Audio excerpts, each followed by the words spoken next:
আসলে যেহেতু পারফর্ম করছি এবং আগে থেকেই ডেটটা সেট করা ছিল, সো সব কিছু মিলিয়ে মনে হয়েছে যে এবারের বাইফাটা মনে হয় মিস না দিলেই ভালো হবে। সো টিমের সাথে কথা বলে সব কিছু সেভাবে করে ঠিকঠাক করে এখানে আসা হবে।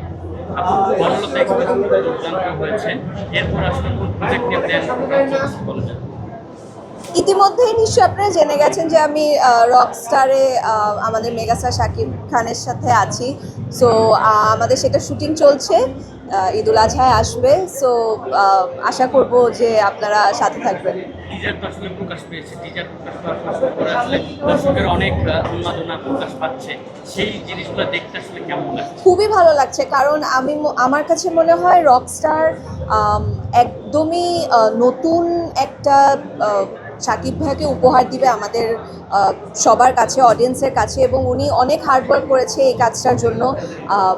অ্যান্ড আই থিঙ্ক সবারই খুবই ভালো লাগবে, কারণ গল্পটাও দুর্দান্ত, এবং সেই সাথে যে টিমটা আছে আমাদের খুবই ইয়াং অ্যান্ড ফ্রেশ একটা টিম কাজ করেছে। আমাদের ডিরেক্টর আজমান রুশো, সাথে আমাদের সান মোশন পিকচার্সের কাজ, আমাদের ডিওপি মামুন, আমাদের মেকআপ হেয়ার প্রোডাকশনের যারা আছে, প্রডিউসার স্বর্ণা আপু, রুমেল ভাইয়া, তারপরে আমাদের প্রোডাকশন ডিজাইন তারেক ভাইয়া, মানে সব কিছু মিলিয়ে আমাদের দুর্দান্ত এবার একটা টিম আছে, ভেরি ইয়াং টিম, খুবই ফ্রেশ একটা টিম।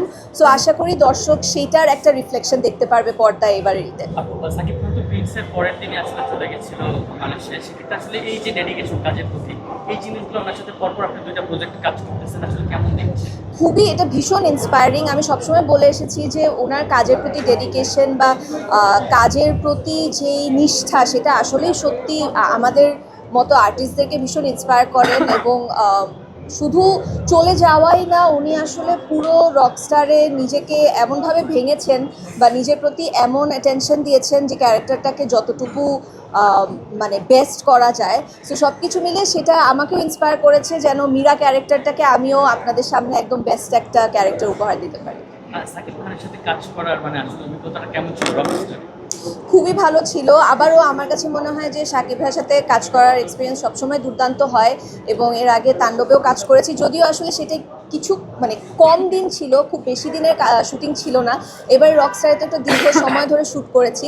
সো কাজের এক্সপিরিয়েন্স দুর্দান্ত, সেই সাথে টিমের এফার্ট অ্যান্ড টিম, এই নতুন টিমটার সাথে কাজ করে মানে আমাদের ডিরেক্টর এবং সবার সাথে কাজ করে ভীষণ ভালো লেগেছে। রকস্টার আই থিঙ্ক টিজার দেখলে বুঝতে পারবেন। রকস্টার আমার কাছে মনে হয় যে শাকিব ভাইকে নতুনভাবে যদি আবিষ্কার করতে চায় তাহলে অবশ্যই রকস্টার দেখতে হবে। ভালো গল্প পেলে কেন না। আচ্ছা আপু, যদি জানতে চাই, ছোট পর্দা বড় পর্দা দুই জায়গায় খুব জনপ্রিয় আপনি, সেক্ষেত্রে আসলে ছোট পর্দা থেকে বড় পর্দা আসার পরে আসলে বড় পর্দা ধুয়ে ছোট পর্দায় দেখা যাচ্ছে না, মানে এটার আসলে কোনো কারণ আছে কি না? আমি যেহেতু আসলে তাণ্ডবের পরে মানে পরপরই আসলে বনলতা এক্সপ্রেসের প্রিপারেশনের জন্য শুরু করে দিয়েছিলাম প্রিপারেশন, এবং বনলতা এক্সপ্রেসের শুটিংয়ের সময় থেকেই আসলে রকস্টারের কথা চলছিল এবং রকস্টারের জন্য প্রিপারেশন নিচ্ছিলাম। সো সব কিছু মিলিয়ে যেহেতু কাজ করার একটা ধারাবাহিকতা আছে, সেই কারণে হয়তো দেখা যাচ্ছে না। তবে যদি ভালো গল্প থাকে, ভালো ক্যারেক্টার থাকে, ডেফিনেটলি কাজ করবো। আপনি একটু জানতে চাইবো, এই প্রথম বাংলাদেশে মিউজিক ইন্ডাস্ট্রি নিয়ে কাজ করা হচ্ছে।